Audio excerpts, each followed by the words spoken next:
Dartmouth find themselves in the driver's seat at Lead Arena. They lead 2-0 and can take down the Big Red in straight sets if they can win this third set in just a couple of moments. Ryan Zimmerman here with you alongside Ben Alcher, taking a look at what's coming up for Cornell. This is game one of a 4-game road trip for the Big Red. After tonight, it does not get any easier. Harvard, Yale, and Brown are all on the horizon before heading home to take on Penn and Princeton, two teams that can give you a challenge. Yeah, never easy when you have sort of the front half of the Ivy League schedule on the road, but ultimately, you know, you got to play everybody at home, you got to play everybody on the road, so you just got to try to establish yourself early on, and if you end up sort of falling into that back half through the first turn, you try to make it up on the second go-around. As for Dartmouth, this is just a quick 2-game homestand. Cornell tonight and Columbia tomorrow before going on the road to take on Penn and Princeton for those two travel partners. And if Dartmouth can pick up 2 wins on this homestand, they'll have a lot of momentum going into 2 really hostile environments. Absolutely, and interesting to see because Penn and Princeton, the only Ivy League travel duo that have already played both matches against each other. Everybody else just played one last weekend. Penn and Princeton did the home and home, Princeton to Philly and back, and they split.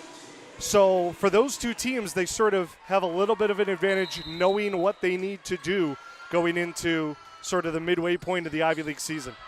Still plenty of volleyball to sort out here at Lead Arena in the meantime as Cornell and Dartmouth get back underway. Kawani Goots' swing finds Clark. Engstrom sets up Roberts. Ozop lays out for the dig. But Dartmouth have a free ball to work with.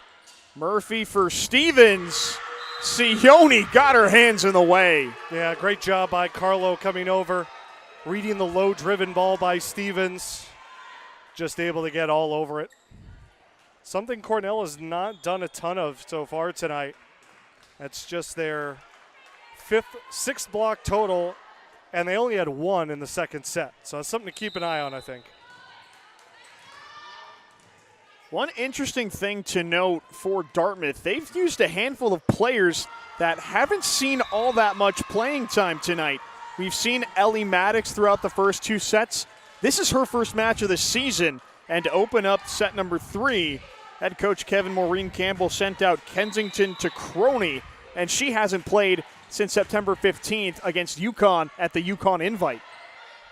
Here she is. To Crony, swings right into the net.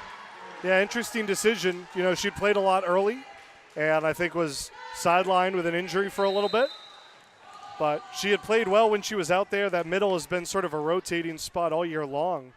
But I thought Simon and Power were both pretty good in that second set. So interesting to see maybe a anticipatory tweak of the rotation, if you will. That's something Coach Campbell does a really good job with, just reading matches and making the necessary adjustments. The one I immediately point my finger to is that reverse sweep of Quinnipiac. Maddie LaFata did not play in each of the first 2 sets, came on in the third, and she was the difference maker in that 3-2 win.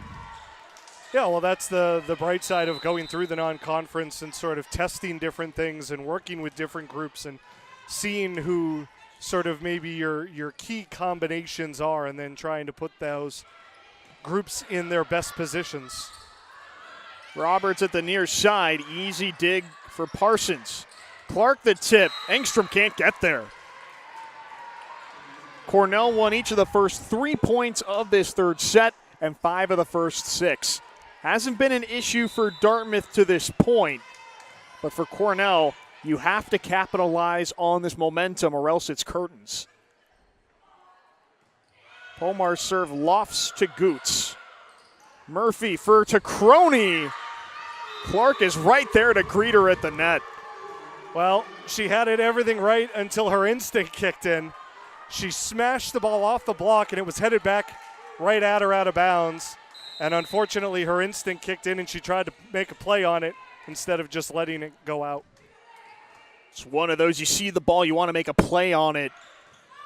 And it's hard to cancel yourself out and realize where you are at the court at times. Tacroni swings long, a couple of errors in a row. And there's the hook. Emma Simon comes in to replace her. Again, you make the change. You see how it looks. Obviously, Coach Campbell not liking how it's going at the moment, so goes back to Simon. 7-1 Cornell. This is their best start to a set tonight, and they're 1 point off their largest lead at any point. That came back in the first set. Pomar for Konvicka, and Cornell leads 8-1. Again, that's just one of those you can't teach. She's tall, she's long, and just elevates and powers through that block. And if you're Coach Campbell, I think it's time to start thinking about one of those timeouts. Goots denied at the net. There's Mackenzie Parsons. And out comes Coach Campbell to use the first time out of the set. It's been all Cornell to open up the third set at Lead Arena. And they need a win if they want to keep this match alive.